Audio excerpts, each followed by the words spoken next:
This is the Louie T Network.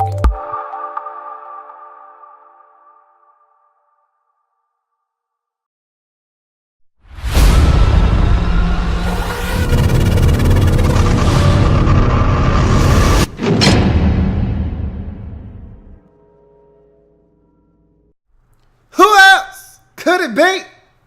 Me, your man, Louie T. Welcome to Lockdown Coverage, where your man Louie T is covering the entire National Football League like a blanket. Of course, I'm your man Louie T. Thank you for joining me on the program. Wow! Jacksonville Jaguars, 29-7, road victory in week number 1. All right, Doug Marrone, I see you, boy. I see you. Doug was getting it hype on the sidelines, man, and I'm not going to lie to you. I was getting a little hype too, okay?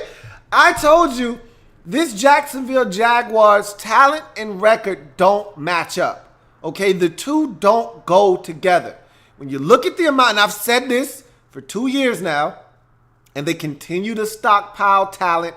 They've spent their free agent money wisely the last 2 years. I was a fan of the Malik Jackson signing. I'm a fan of Calais Campbell coming over and bringing more veteran presence. Love the A.J. Boye signing. They're bringing in Barry Church is a great acquisition. They're bringing in good football players. They're not wasting money in free agency. They're drafting well. Defensively, you can't tell me there's a more talented defensive roster in this league than the Jacksonville Jaguars. Jalen Ramsey, Yannick Ngakoue, Dante Fowler Jr. The list goes on and on and on, and talented football players on this team, yet they still can't win. Telvin Smith. I could sit here and run off a list of talented football players on both sides of the football. It just doesn't stop on defense. Go to the offensive side of football. They're chocked with talented football players there as well. And so the record doesn't match the talent, but we've always talked about the quarterback position and how that's holding back this football team. Well, they found the solution. Now, how many times are you going to be able to do this and this, replicate this? And I'll explain what this is in a second. But first, if you haven't already done so, subscribe to the Louie T Network for more great content in 2017 and beyond. We're changing the game, and I want you to help me do that by simply hitting the subscribe button, becoming a member of the Louie T Network. I'm also on Twitter at In The Lab Room. Go ahead and follow me on Twitter at In The Lab Room. If you want your comment read, if you happen to be watching this live, use the hashtag Louie T Live to have your comment read at the end of this breakdown. And if you're not watching this live, please, by all means, leave a comment. I'd love to hear from you as to this surprise, maybe the biggest surprise outside of probably what Kansas City did to New England on Thursday night. This has to be up there as the biggest surprise of week number 1. And we're not done with week 1 yet. We got 2 more games left, but wow, this was a big shocker. 29-7, Jags get the victory. And I want to start with the Jacksonville Jaguars in this football game because what they were able to do was essentially take the football out of the hands of Blake Bortles. And I actually thought Blake did some really good things on that opening drive of the game where he took the team down the field and they ultimately had to settle for a field goal. The pass to Allen Robinson in which he ended up tearing his ACL, that was a good throw. The next throw after that to Allen Hurns, off balance, that was a good throw. Blake did some really good things. But again, you want to minimize the amount of times that this guy has to throw the football because the more he throws it, usually something bad is going to happen. And I said this last night on Sunday Night Football overtime when someone brought up what the biggest surprise of the weekend was, and I said it's got to be Jacksonville.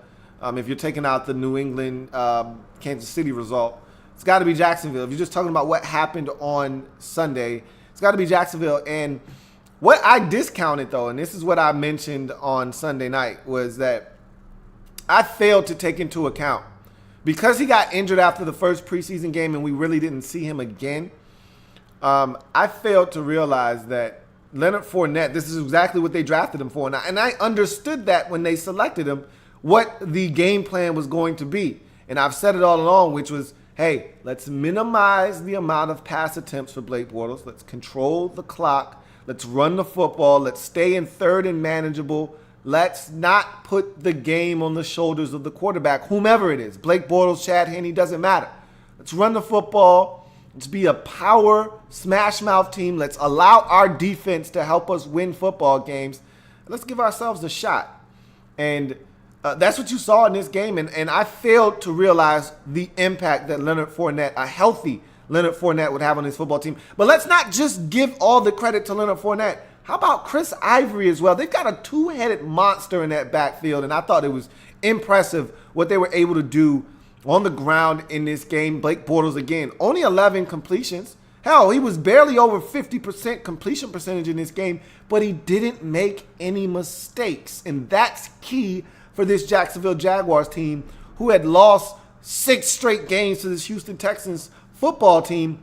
That's over with. I thought they would beat the Texans this year. I actually gave them a win versus the Texans this year. I just didn't think it would come in the first game of the season on the road in Houston. So that was a surprise in itself. But I thought what they did on offense was a surprise. I wasn't shocked by the defensive performance. They have this in them. They're good enough defensively to wreak the kind of havoc that they did in this game. Now, I will say the Texans did help with some of that damage. We'll talk about that when we get to the Texans, but make no mistake about it, I was impressed with the ball control offense of the Jacksonville Jaguars, the mentality of we're going to beat you up front, we're going to run the football, we're going to minimize the amount of attempts Blake Bortles has to throw the football, and we're going to not make mistakes and beat ourselves. We're going to make you beat us. We're not going to beat ourselves, and that's a recipe for success for any team in this league. I talked about it last night with the Cowboys. It doesn't have to be 35 points every week to win in this league. If you can play defense, if you can not turn the football over, you're going to have a chance. And most importantly, you got to be able to run the football if you're going to play that style of football. And the Jaguars did it to a T, and the defense stepped up. Let's get to that defense because I don't know if Blake Bortles will be able to run the offense, not turn it over, and just be conservative and be more of a game manager like he was in this game. I don't know if that's in his DNA or not. We'll see. I'm happy for him. I want to see Blake Bortles do well. You know how I feel about Blake Bortles. I wanted him to be successful. I still do. I'm still rooting for him. But we're going to see if he can continue to play this brand of football. But the defense was the story in this game. For as well as Blake Bortles did play, and I know 11 of 21 for like 125 yards and a touch isn't all that impressive. But when you've seen what he did in the preseason, when you've seen what he's done in the past, when asked to try to lead this team to a victory, then just scaling it back and having him not make mistakes is a really good performance for him. But the story of the game was the defense. 10 sacks, 4 forced fumbles, a house call, a harassing of one quarterback leading to his benching, and then a harassment of a rookie quarterback as he comes into the game. I thought the Jaguars were phenomenal defensively, and like I said, the money has been well spent on the defensive side of football in free agency. The draft picks have been well spent on the defensive side of the football in the draft. This is a young, talented defense with some good veterans mixed in between to help these young guys along. The Calais Campbell signing proved to be huge in week 1. I mean, it's already paid dividends already as he was just dominant in the first game of the season.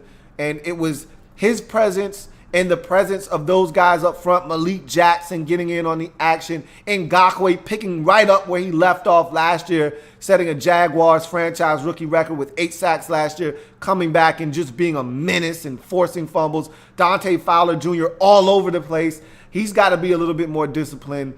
He had a hands-to-the-face penalty that nullified a Miles Jack interception. But these guys are flying around all over the football field. And I thought that roughing the passer penalty that aided and abetted the Texans' only scoring drive of the game was a farce. That was garbage. They called Yannick Ngakoue for roughing the passer, hit to the head of a quarterback. I saw no hit to the helmet of Deshaun Watson. That was garbage. But in any event, this defense was ferocious. They got after It didn't matter who was in the game. They got after the Texans quarterbacks. They harassed D-Hop. I thought A.J. Boye and a combination of Jalen Ramsey really did a number on him. Even when there was pass interference, A.J. Boye was flagged for pass interference at least 2 times in this game. I think twice on the same possession. Doesn't matter. Still harass them. Still make it tough on them. And that's what they did. And I just thought it was a magnificent defensive performance. It was a gem pitched by this Jaguars defense. And that's fun to watch because they're capable of this. They're capable of doing this week in, week out. They've got the athleticism. They've got the talent. They've got the players. They've got the mix of veterans and young guys. They've got what they need to be a dominant defense. Now the question is consistency. And that's where those veterans come in. That's where Calais Campbell comes in. That's where Malik Jackson comes in. That's where Barry Church comes in. Where they come in and they say, hey, guys, it was great to do it once. We got to do it again next week. We didn't win anything this week. We didn't win the division off of one game. We got to do it again next week. And the week after that. And the week after that. And that's what they have to do defensively. They got to carry this team. I'm not sold. I'm not confident in the ability of the Jacksonville Jaguars offense to help them win a ton of games.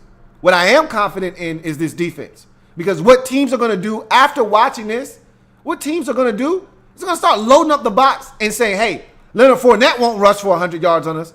We'll tell you that much. Blake Bortles, you want to win? Beat us. And we'll see how Blake handles that. But teams are going to start doing what teams started doing to Todd Gurley once upon a time with the Rams. Oh, you think Todd Gurley's going to beat us by himself when you got X, Y, and Z at quarterback? You think we're going to really let Todd Gurley single-handedly do us? Hell no. You're going to have to beat us at the quarterback position, okay? And I know teams are going to make Blake Bortles beat them moving forward. They're going to put 8 in the box.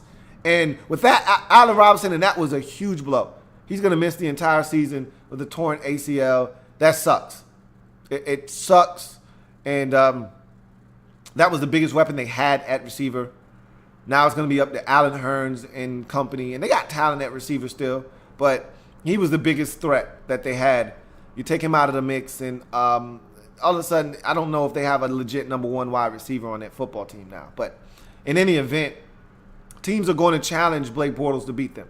They're going to load the box. They're going to try to stop Fournette. And you're going to start to see those totals look more like 20 carries, 61 yards. Because teams are going to be like, all right, Fournette, you're not averaging 4 yards a pop. You're not going to have 110 yards on 22 carries. You're going to have a 3.1 yard per carry average, and you're not going to be churning out first downs. And we're going to put Blake Bortles in 3rd and 9 situations and see if he can make the proper reads and throws to get them in the first down situations.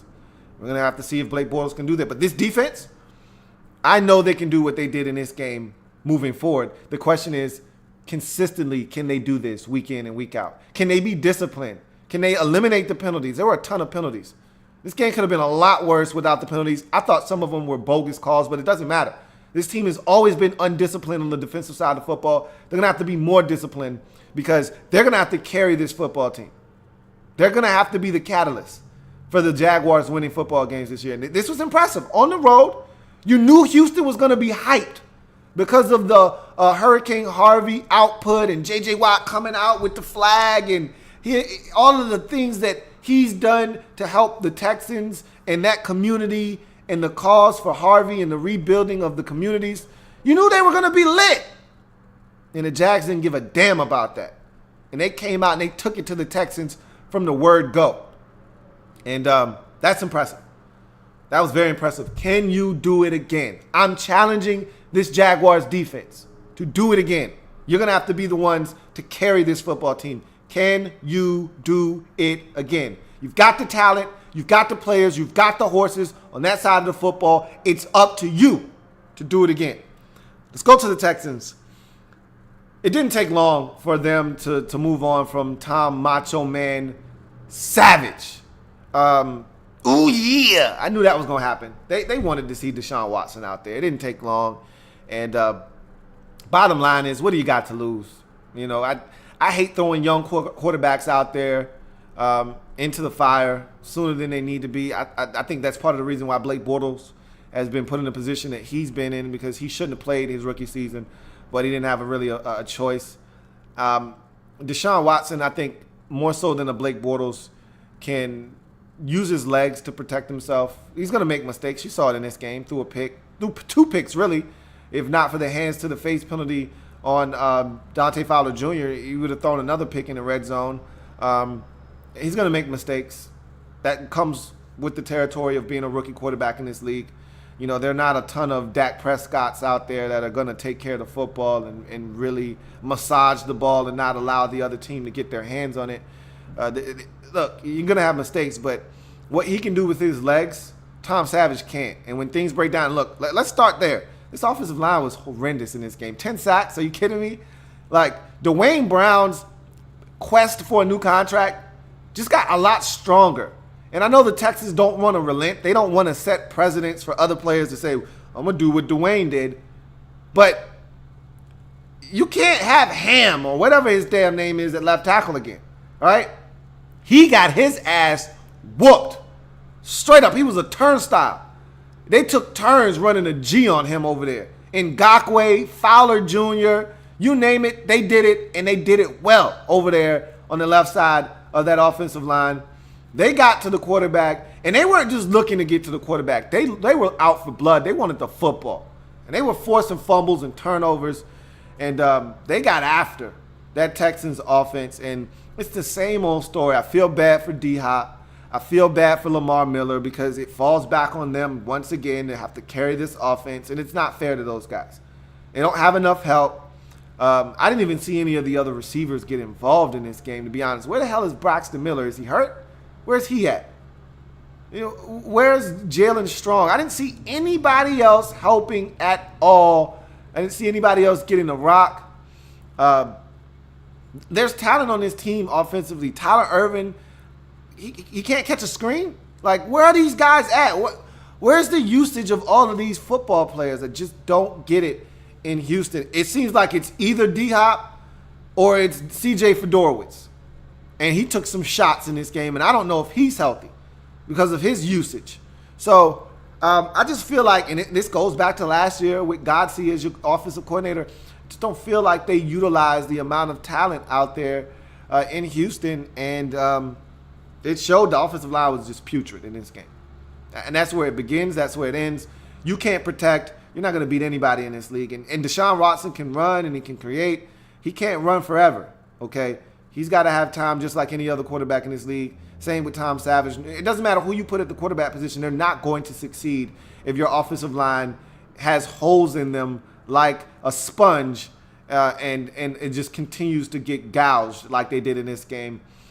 Defensively, not much you can do when you don't get a chance to rest. I mean, your offense didn't do you any favors in this football game, didn't give you a chance. You got to stop the run better, though. And I know Watt was dealing with something, I think a hand or something of that sort. He was in and out of the lineup. Clowney wasn't a big factor in this game. So you look at all of the things defensively that you thought you could hang your hat on. I didn't see a ton of pressure on Bortles in this game.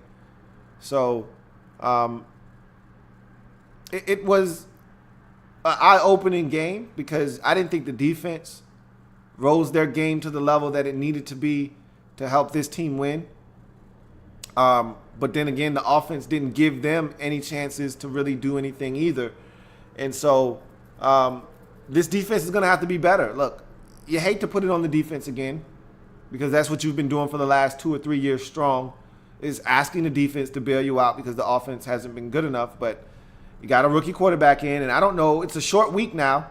You got Cincinnati on a Thursday night. What is Bill O'Brien going to do? What is Billy O going to do? Is he going to go back to Savage on a short week's notice, or is he going to say, you know what, I'm just going to move forward with the youngin? And with the offensive line in the shape that it's in, I don't think you can go back to Tom Savage because he can't protect himself. At least, you know, with Watson, he can create with his legs, and if things break down and if the offensive line isn't protecting him well enough, at least he can protect himself. Savage cannot. So we'll see what they decide to do, but I think the decision is really clear and cut and dry. If you can't protect the quarterback, then you're going to have a guy with some wheels back there, and that guy is Deshaun Watson. So we'll see what happens. But defensively, you got to stop the run. And you didn't do that in this game. And that's not indicative of what this defense has been. But Fournette was very physical. Ivory, we know, is a physical back. And I thought they just out-muscled that Texans defense. And that was the story of the game, really, was the inability on both sides of the football for the Texans to control the line of scrimmage. The Jaguars were more physical than them on defense at the line of scrimmage, getting to the quarterback 10 times and forcing 4 fumbles.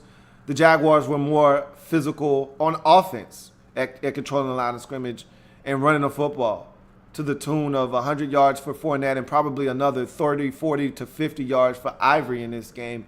They dominated up front, and they got the job done. I will say this for the Jags before we close this thing out and get to any comments that may be out there.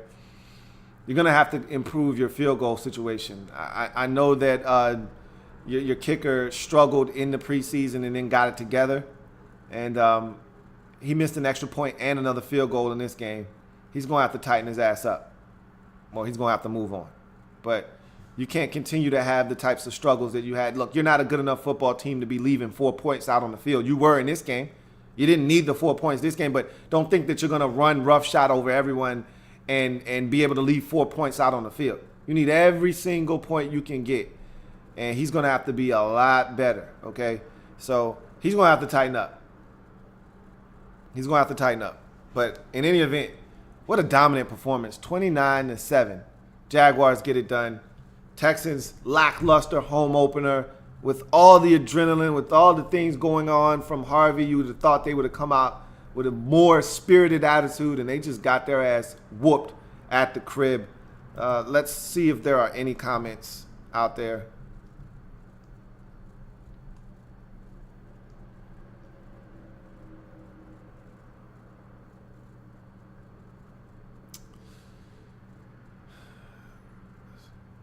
Jaleel says, Campbell beasting out there, yeah. Calais Campbell, money well spent, man. I think he had 3 sacks in this game. He was outstanding. And I think he had a lot of his damage came in the first half, which set the tone for this football game. And they followed his lead, and he's been a leader. I watched the preseason with the Jags this year, and I watched Calais Campbell get on some guys' asses and let them know, look, this isn't acceptable. And so they needed that because I told you this team was undisciplined last year.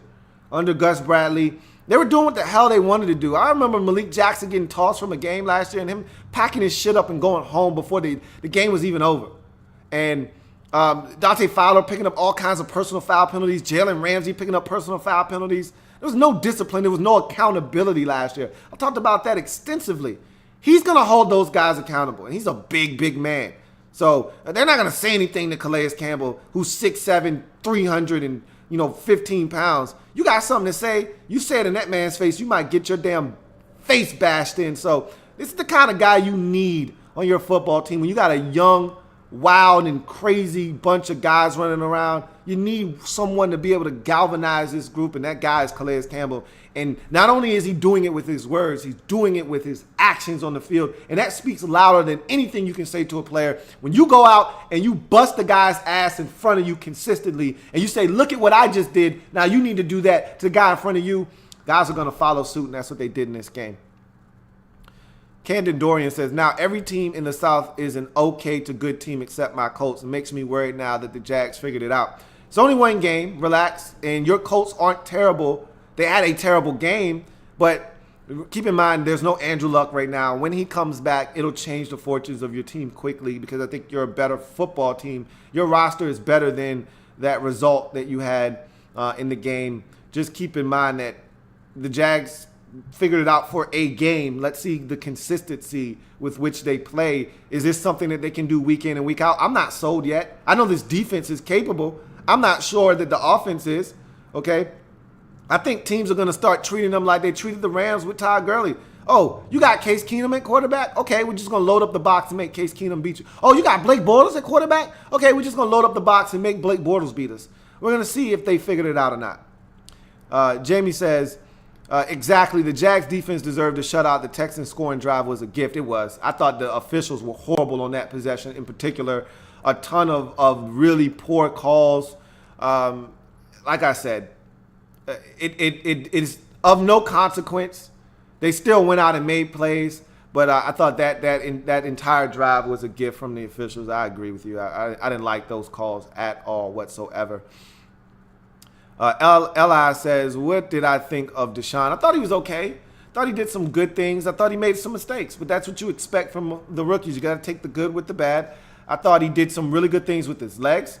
I thought they opened up the playbook a little bit and did some creative things with him that he was comfortable with. Some read option. The touchdown pass to Nuke was read option, where they sucked up the defense and he pulled it out of the belly of the back and he threw it to D-Hop quickly, and it was similar to what he did at Clemson. And so you're going to see a little bit more of those things implemented if he is, in fact, the starter moving forward.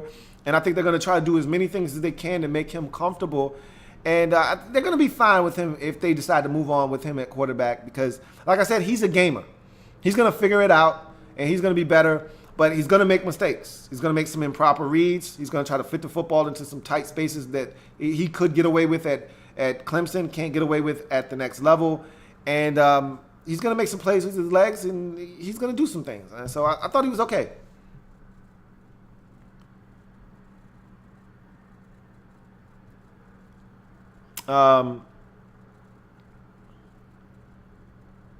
Popo says, is Blake Bortles the future for this franchise? They want him to be. You know, when you spend a first-round pick on a quarterback, you want him to be the guy. One game isn't going to change all of the bad football that we've seen Blake Bortles play over the last 3 seasons. So, again, if he can continue to do this, which is manage the game, limit the turnovers and the mistakes, make the other team beat you. Look, if it's not there, punt the football. There's nothing wrong with punting on 4th and 7. What there is a problem with is him throwing into double coverage or an ill-advised throw because he's under duress and there's nothing there and he throws it up for grabs and it gets picked off. There's the problem.